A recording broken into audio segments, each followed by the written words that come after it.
as a creative that's somewhat entrepreneurially minded, it's easy to get distracted by new ideas, focus on the wrong things, and get way overloaded on references, all while feeling like I need to finish scripting 5 videos, film 3, cut clips, post to Instagram, TikTok, and Shorts, start a brand, work on that other brand, answer comments, and do all of that on top of my 9 to 5, going to the gym, reading, and most importantly, spending quality time with my wife. I imagine some of you feel this way, and it also doesn't help that the whole hustle culture thing is, well, let's just say very opinionated. And it's tough, because you have dreams, you have your goals, you want to quit your job and create content or be an artist, or you want to open a coffee shop or a design business or whatever the goal is. Most likely, if you're watching this, you have something outside of your current 9 to 5 that you really want to accomplish or arrive at. And the problem for a lot of us, if we're being honest, is we can see us now and we can imagine us achieving the goal, but that middle part is very hazy. It lacks clarity and focus, and sadly, it's where most ideas fall apart. I'm going to share 3 concepts or ideas that have really helped me master the middle and stay focused while inching towards my goals, as well as knowing what goals to actually focus on. And trust me, I am well known amongst my close friends and family for having a distracted and wandering mind. Feel free to write these down and make sure you stay for the third because it's been the most impactful for me. A lot of us seem to conflate an overwhelming to-do list with progress, or what we think will make us progress, thinking if we do the most work, we'll get to our goalpost faster. But what if we're not achieving our goals because we're doing too little, but we're actually doing way, way too much? Maybe this will resonate with at least one person that watches this video, but I can tend to be overly confident in my ability to do it all, especially in a single day. And unfortunately, that's what does me in. I may begin my day with confidence, inching towards my goals, but in reality, ending up bouncing back and forth from task to task, not really achieving any sort of meaningful, deep work. I found a wonderful concept of this feeling illustrated, ironically, while procrastinating and just wasting time on my phone. And it's all based on one belief, that what you don't do is just important as what you do. It's called the signal-to-noise ratio. There's a pretty viral clip of Kevin O'Leary talking about Steve Jobs' ability to be productive. The concept that he understood, that very few people focused on back then in the early 90s, of signal-to-noise ratio. His vision of signal was the top 3 to 5 things you have to get done in the next 18 hours. You're going to get those 3 things or those 5 things done that you have deemed critical for your mission. Anything that stops you from doing that is the noise. For Steve Jobs, 80 signal, 20 noise. The only other person that I've seen that has a higher ratio than that is Elon Musk. He has no noise. The 18 hours he's awake, it's all signal. To cut out the endless to don'ts or noise and focus on pure signal. To find those most important 2 to 3 things that I can realistically do today to help me inch towards my goals and ignore all other nagging tasks, emails, and even reference seeking. Even ideas can sneak up on you and be disguised as something worthy of your time, but more on that in a minute. It's a simple concept really, but it proves incredibly difficult in practice. So how do we limit noise and get to a healthy amount of signal in our work? Let's be honest, the distractions are endless and every task initially masquerades as something urgent, demanding our attention. So when outlining my day, which I actually like to do at the end of the day before, it's important to define what I'm not going to do today while having a clear list of to-dos as well. And based on your goals, your field or your job, your list of to-dos is going to look probably a lot different than mine. You may have 20 micro tasks in a day, or you may have 3 large tasks. The point is that you have a clear idea of what will bring you closer to your goal, as well as what would pull you away from that. If it helps you, I don't do this, but if it helps you, you can physically write out your list of noises, those things that tend to pull you away from deep work. I personally use Notion to keep track of my tasks for the day, which has been extremely helpful. If it's not on the list, I don't do it. I organize all my scripts. I have a quick action for adding ideas to the back burner list so they're filed away. I won't forget them, but they don't distract me from the current task at hand. And you have got to limit your screen time. Maybe turn the phone or laptop in grayscale mode and get the devices on do not disturb. get your important contacts and your favorites so that they can call and get through to you. But if you want to get serious about being more productive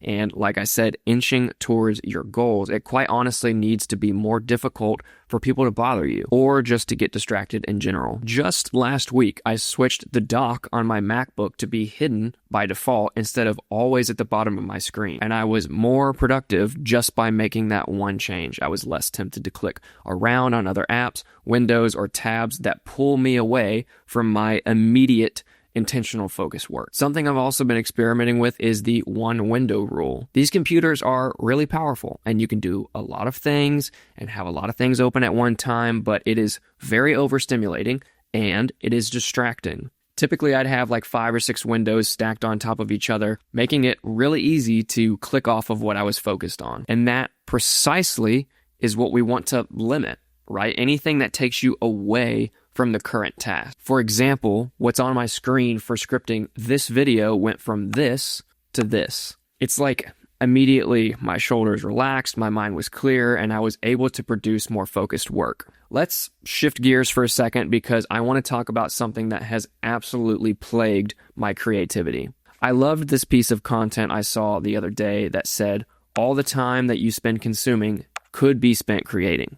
I mean, I quite literally saw that in the middle of consuming references for how I wanted to create my content and how I wanted it to look and feel. But why do we always tend to overconsume, whether it's social media or overloading on Pinterest references because creating is hard? Having an idea is very romantic. Making the idea happen feels more like digging a ditch. Not to mention that overloading on references and other creative work can lead to some pretty paralyzing imposter syndrome. You're not going to get better at your craft by just saving references thinking, man, I wish I would have been the one to create that. That's just not a good place to be. Obviously, I'm not saying that consuming other people's work is a bad thing. Of course, it gives us ideas, helps us learn, inspires us. All of these are good things. But you can't expect to eat a whole pan of break and bake cookies and expect to feel like real nice. If you have a one-track mind, stop trying to put the train on 10 different tracks. Put the phone down, get the keyboard or the pen out, write that script. Film that video, make that design, and update that portfolio. Just make progress. Make it exist first, and then make it good. So there I am working on a task, maybe part of a passion project, or even during my 9 to 5, and an idea pops into my head. So I start to chase that rabbit for a few minutes, and then there goes another rabbit, another idea, right? I might even explore a few references. Then someone sends me a reel, so I begin to watch that and 20 more. And what began as an idea an hour into my work for the day becomes just a pattern of fragmented pursuit. Personally, I get very easily distracted, flip through different tabs, barely inching forward on like 3 or 4 different tasks simultaneously, rather than just giving myself one thing to worry about at a time, which I'm trying to get better at, and completing actual meaningful work. And it sucks. I love this quote from this book by Scott Belsky, who is actually the founder of Behance. If you have lots of ideas, you probably have the tendency to get involved with or start lots of projects. Projects can require tremendous amounts of mental energy, from capturing and organizing all of the elements to actually applying your creative talents to solve problems and complete action steps. Energy is your most precious commodity. Regardless of who you are, you only have a finite amount of it, just as a computer's operating capacity is limited to the amount of memory installed. We all have our limits. And in the book, there's actually this chart which just perfectly illustrated what this looks and feels like.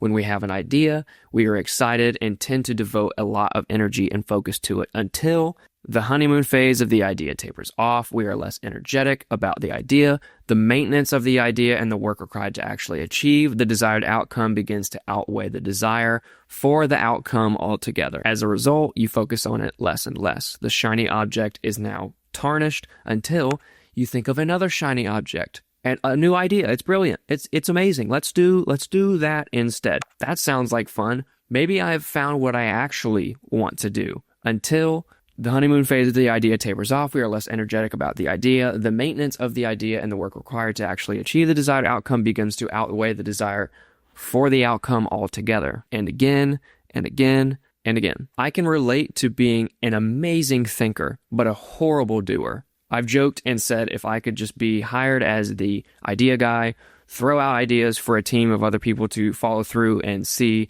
to the end, then maybe I'd really be right at home. But this really just covers up poor discipline and the inability to follow through on my end, and I'll give you a personal example. It's story time. My specific area of creative liking is graphic design, even more specifically minimalist design and typography. I've always had an appreciation for fashion, specifically streetwear like Represent or Acne Studios, All Saints. If you're big into typography and graphic design, 100% you've seen some of these when searching through Pinterest for inspiration, which also perpetuates this idea trap motif that we've been talking about, but that's a whole other video that I should probably make. You see it, you love it, so you want to do it. I thought, what if I started a clothing brand and just did cool, minimal, typography-based designs? I'm actually wearing one of them right now. Designers will love it, I thought. If the design is dope, people will buy it for sure. We're at the top of the hill, high on the idea, now introducing the work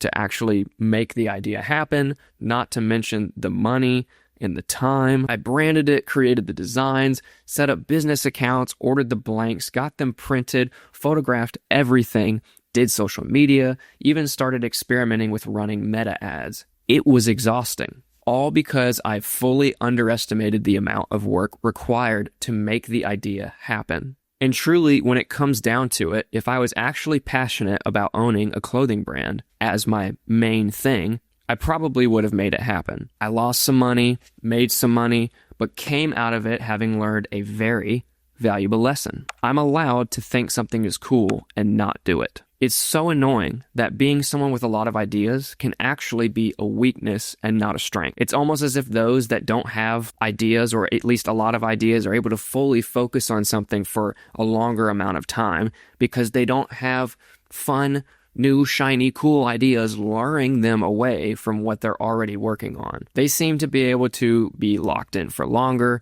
chip away at the marble, and accomplish more as a result. I'll give you an example. When I was doing the clothing brand thing, I was part of a brand owners community. I could have never guessed in my life that every single person in that group that owned anywhere from a healthy and growing to a hyper-successful clothing brand was not a creative person. They were business-minded people hiring creatives to execute on the one part of the process that they are not good at. And this actually kind of made me mad, but it made a lot of sense and was a bit of a revelation for me, just all at the same time. So what is the solution? Well, for starters, we need to really believe in our ideas before chasing them, along with weighing the work required to make them happen. Is it something that you've thought about for a long time? If it's a new idea, does it plague your mind? A good question to ask is, would I lose sleep if I didn't chase this idea?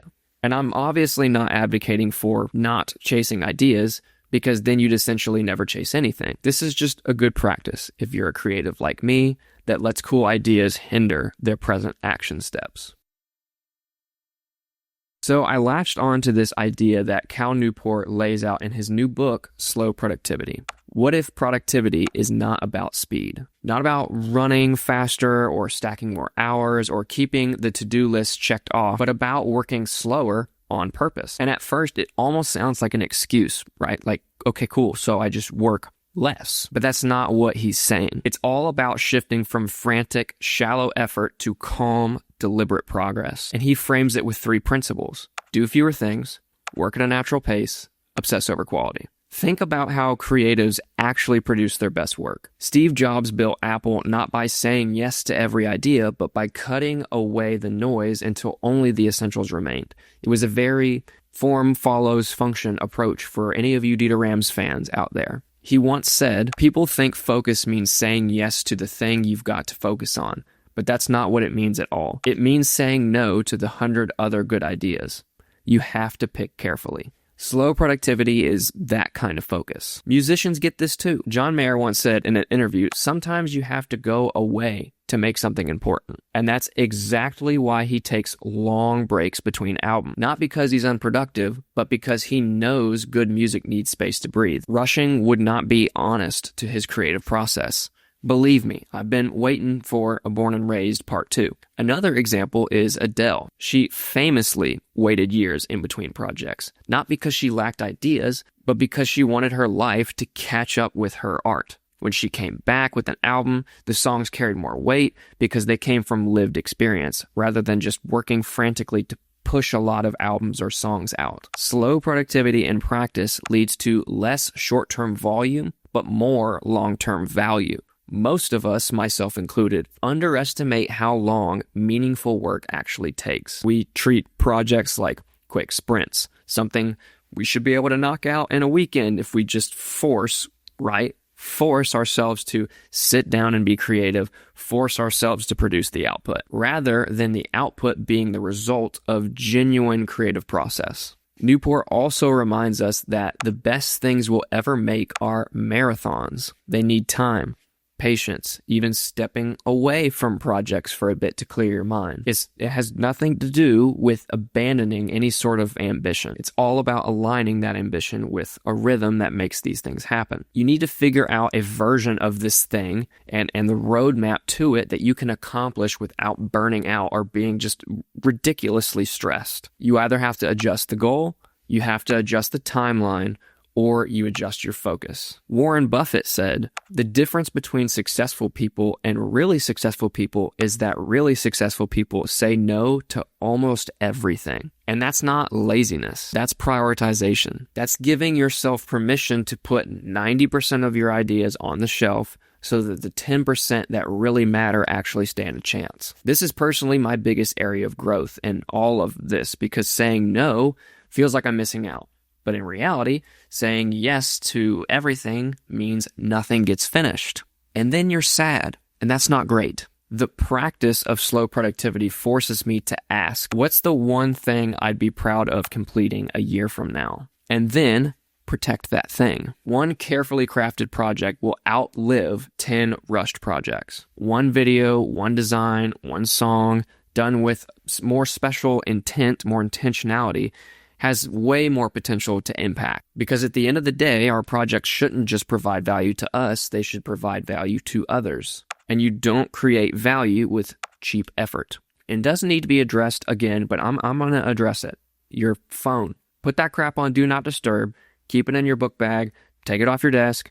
Any amount of away you can be from your phone is just a good thing, and not just in terms of creativity. It is impossible to get into a flow state when we're one click or swipe away from something else, and it turns into a minimum 15 minutes away from the current task. Maximum, I don't even know, hours a week, hours for sure. And each time you come back to the task, you have to get your mind back into the same train of thought as you were when you left, which takes even more time. Your brain can very easily jump off a train going 60 miles an hour, but to get back on, the train has to be slower, maybe even starting from zero, taking you more and more time to complete the task than anyone, especially you, desire. So the more off-ramps from the current task you can eliminate, the better. Set boundaries. Say you're only going to check emails at 1 p.m. each day. Take meetings only the last 2 hours of the day so they don't break your flow. Anything that you can do to stay on a task longer. And as a result, you'll notice a huge shift in the quality of your output. Protect your current goal from distractions, because you can't outwork poor focus. I'm going to end this video with a quote from one of my favorite books. There's a lot of talk about burnout right now. As a society, we are overworked, tired, stressed out, and frazzled. The digital age is hollowing our soul, but burnout isn't always the result of giving too much. Sometimes it's the result of trying to give something you didn't have to give in the first place. We learn to embrace our potential and our limitations because both of them are signposts pointing us forward into God's calling on our life. It takes time to figure out our gifting and then years to develop it. Most of us don't really know our calling when we're young. So experiment. Thanks so much for watching, and I'll see you in the next video.